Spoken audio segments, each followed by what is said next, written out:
1941. aasta 15. jaanuaril riigistati pankades hoiused. 23. veebruaril tähistati riigipühana Punaarmee aastapäeva. Järgmisel päeval toimusid 11 Tallinna koolis Eesti Vabariigi aastapäeva auks meeleavaldused. Lauldi rahvuslikke laule ning koolides kanti pidulikku riietust. 25. märtsil 1941 kaotas Eesti kõrvon kehtivuse.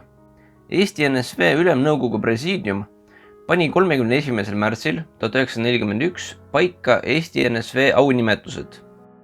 18. aprillil kehtestati taludele kohustuslikud põllumajandussaaduste müümise normid.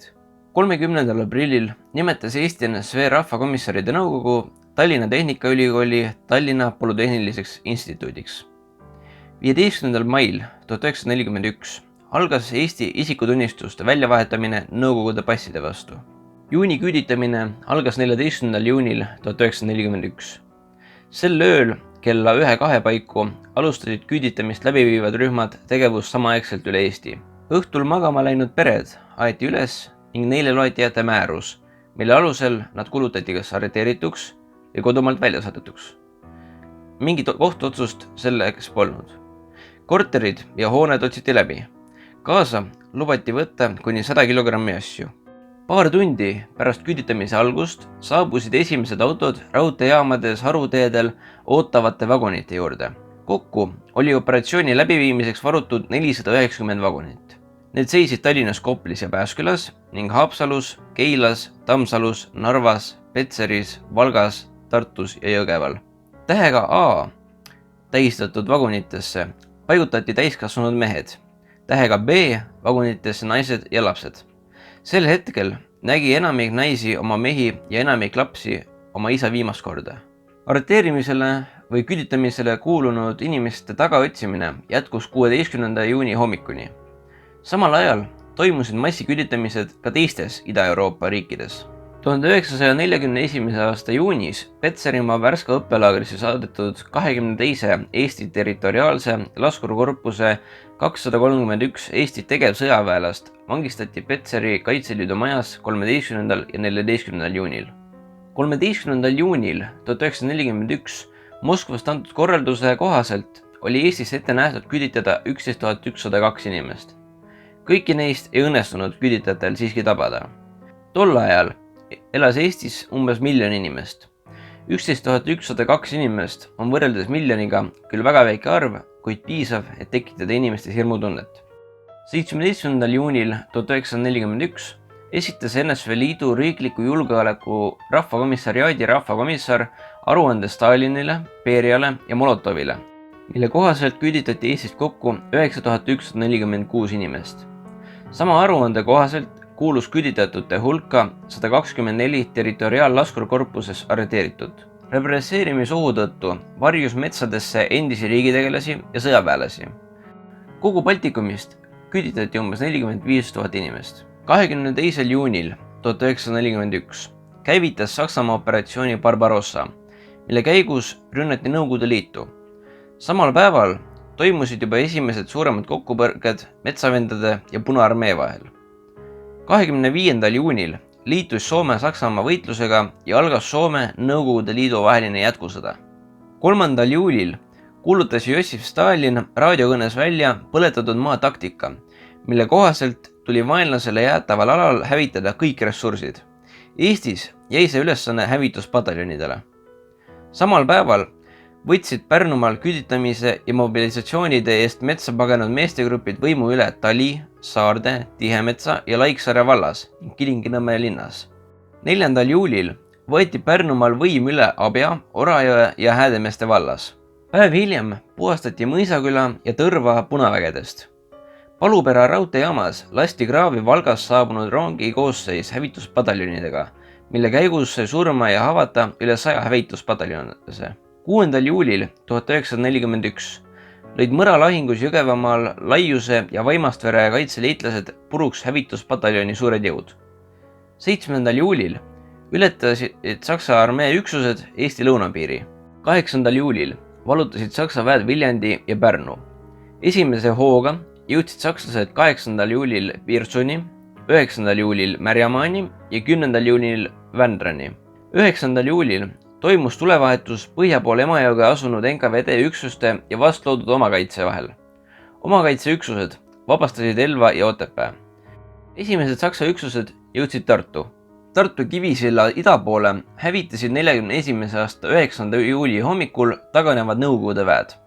Tartus, Kuressaares ja Kosel toimusid massivõrvad. Jõudnud Pärnu-Emajõe joonele peatasid sakslased pealetungi, et oodata järele Peipsi järvest ida pool liikuvaid väeosi. Sakslaste rünnakuplaani järgi pidid need väeosad jõudma enne Soome laheni, et ära lõigata Eestis asunud Punaväe grupeeringu taganemistee. See sakslaste plaan õnnestus täielikult 7. augustil. Sakslased tõid juurde veel ühe korpuse ning rünnates Sometoo juurest ristuvate löökidega Emajõe joonelt põhja ning kirde suunas piirasid nad sisse Emajõe joont kaitsnud Vene väeosad. Umbes 10 000 punaarmeelast võeti vangi. 15. juulil jätkusid lahingud Emajõe joonel, kus omakaitseüksused hoidsid rinnet Võrtsjärvest kuni Peipsini. 19. juuliks oli rindejoon jõudnud Valgeranna, Sauga mõisa ja Nurmesilla joonele, jäädes seega vaid 6–12 kilomeetri kaugusele Pärnu südalinnast. Koos rindejoone lähenemisega elavnes kohe ka venelaste pommitajate lennutegevus, mis asus Saaremaal. 22. juulil anti välja Otepää linnavalitsuse poolt Otepää postmargid. Kohe pärast väljaandmist muutusid Otepää postmargid legendaarseteks ja neid tuldi ostma ka kauge maa tagant. Margid kehtisid kuni 15. augustini 1941. Vahemikus 22–25 juuli vabastati Jõgeva, Türi, Torma, Mustvee ja Kallaste ning Tartu põhja pool Emajõge olev linnaosa. 27.–28. juulini toimus Tartus Jüri Uluotsa eesistumisel Eesti poliitikute koosolek. Seal koostatud memorandumis tänati Saksamaad Eesti vabastamise eest ja rõhuti vajadust taastada põhiseaduslik Eesti valitsus. 29. ja 30. juulil toimus Pärnu linnale mitu õhurünnakut. Hukkunuid oli umbes 200 ringis. Augusti algul elavnes koostöös omakaitsega sakslaste rünnaktegevus ja 10. augustil vallutati tagasi Pärnu Jaagupi. Erna luuresalk läks 6. augustil 1941 Nõukogude vägede tagalast üle rinde Saksa vägede poolele. Erna salk oli operatsiooni Barbarossa alguses Soome sõjaväeluure ja Saksa sõjaväeluure Abwehrhi koostöös moodustatud eriüksus teise maailmasõja ajal. Erna ülesandeks oli luure Punaarmee tagalas, väeosade liikumiste jälgimine ja staapide asukohtade väljaselgitamine, millest raadioside teel teatati Soomes asuvat keskust. Põhjasuunas liikunud sakslaste rünnakukiil valutas Tapa ja jõudis 7. augustil Kunda juures Soome laheni. Samal päeval vallutati ka Rakvere. 8. armee tegevusala oli lõigatud 2. Seejärel pöördus üks Saksa korpus itta. Sakslaste teine korpus koos Pärnu poolt tulnud väeosadega võtsid piiramisrõngasse Tallinna. 13. augustil vallutati Jõhvi. 16. augustil vallutati Vaivara ja Sillamäe. Narvas lasti taandumisel punaväelaste poolt õhku Narva raudteesild. 17. augustil vallutas Saksa korpus Narva ja Narva-Jõesuu, võttes idasuunalise pealetungi operatsiooni käigus ligi 6000 vangi. 20. kuni 25. augustini peetud lahinguis murdusid sakslased vastase kaitse. 23. augustil alustasid Saksa väeüksused koos Eesti metsavendade üksustega rünnakut Tallinnale. Ümber linna oli moodustatud 3 kindlustusliini. Esimene kindlustusliin vallutati Jägala piirkonnas. 24. augustil vallutati Tallinna all teine kindlustusliin. Lahingud toimusid Pirita lähistel. 25. augusti õhtul registreeris Saksa õhuluure Tallinna lahel 2 ristlejat, 5 allveelaeva, 18 sõjalaeva ning veel 15 alust. 26. augustil toimusid lahingud Harkus, Lasnamäel ning Tartu ja Narva maanteel.